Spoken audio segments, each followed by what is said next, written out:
Hi friends, welcome back to Hari trends. ఈ సమ్మర్లో నేను మా పిల్లల్ని ఎలా ఎంగేజ్ చేశాను అనేది నేను మీకు ఈ వీడియోలో అయితే చూపిస్తాను. జనరల్గా సమ్మర్ హాలిడేస్ అంటేనే నేను చాలా భయపడతాను. ఎందుకంటే నార్మల్ డేస్లోనే క్షణం కూడా టీవీ ఆపరు, ఇంకా హాలిడేస్ అంటే చెప్పే పని లేదు. హాలిడేస్లో నేను కొన్ని బోర్డ్ గేమ్స్తో అయితే ఎంగేజ్ చేయించాను మా పిల్లల్ని. అవి ఏంటని నేను మీకు ఇప్పుడు చూపించేస్తాను.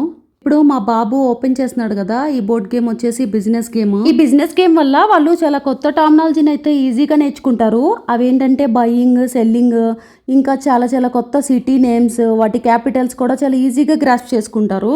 ఇంకా మనీ ఉంటేనే ఏదైనా కొనగలం అనేది కూడా వాళ్ళకి తెలుస్తుంది. Next game ludo. ఇది కూడా డైస్ లో పడిన నంబర్ తో కరెక్ట్ గా కాయిన్స్ ని జరపడం, ఇంకా మన కాయిన్ ని సేఫ్ పొజిషన్ లో పెట్టుకోవడం. పిల్లలకి బాగా తెలివితేటలైతే డెవలప్ అవుతాయి. ఏ గేమ్లో అయినా ఒకరు గెలిస్తే మిగతా అందరూ ఓడిపోవాల్సిందే. ఆ స్పోర్టివ్ స్పిరిట్ని అయితే కొంతమంది పిల్లలు అసలు యాక్సెప్ట్ చేయరు. వారికి చిన్నప్పటి నుంచి మోటివేట్ చేసి ఇలా ఆడించాలి. అప్పుడే వాళ్ళకి విన్నింగ్, లూజింగ్ అనేది అర్థమవుతుంది. ఫ్యామిలీ అందరితో కలిసి కూర్చొని ఆడుతుంటే వారికి చాలా హ్యాపీగా ఉంటుంది. ఇంకా పేరెంట్స్కి పిల్లలకి మధ్య బాండింగ్ కూడా చాలా స్ట్రాంగ్ అయ్యి పిల్లల పేరెంట్స్ని ఒక ఫ్రెండ్ లాగా ట్రీట్ చేస్తూ చిన్నప్పటి నుంచి అన్ని విషయాల్ని షేర్ చేసుకోవడానికి ఇష్టపడుతూ ఉంటారు.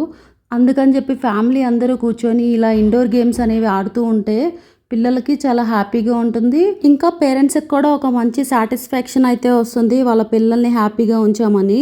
నెక్స్ట్ గేమ్ వచ్చేసి ప్లేయింగ్ కార్డ్స్. ఇది ఒక మంచి మైండ్ఫుల్ గేము.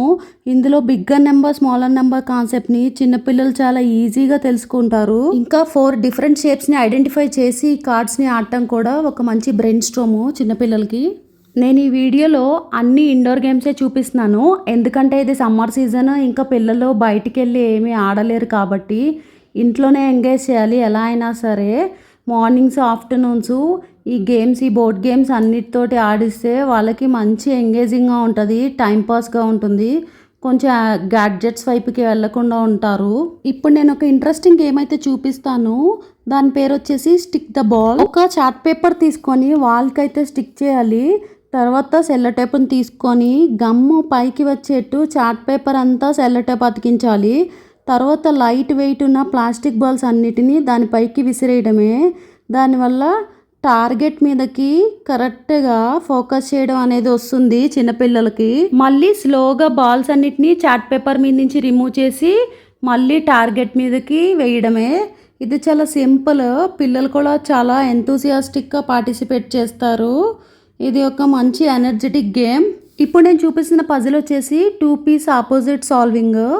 ఇవి చాలా సింపుల్గా ఉంటాయి. దీనికి ఆల్టర్నేట్ ఆప్షన్ వచ్చేసి పిల్లల ఓల్డ్ టెక్స్ట్ బుక్లో ఆపోజిట్స్ రిలేటెడ్ ఏమైనా పేపర్స్, కటౌట్స్ ఉంటే వాటిని కట్ చేసి ఒక టాస్క్ లాగా ఇచ్చేయడమే. Thank you friends.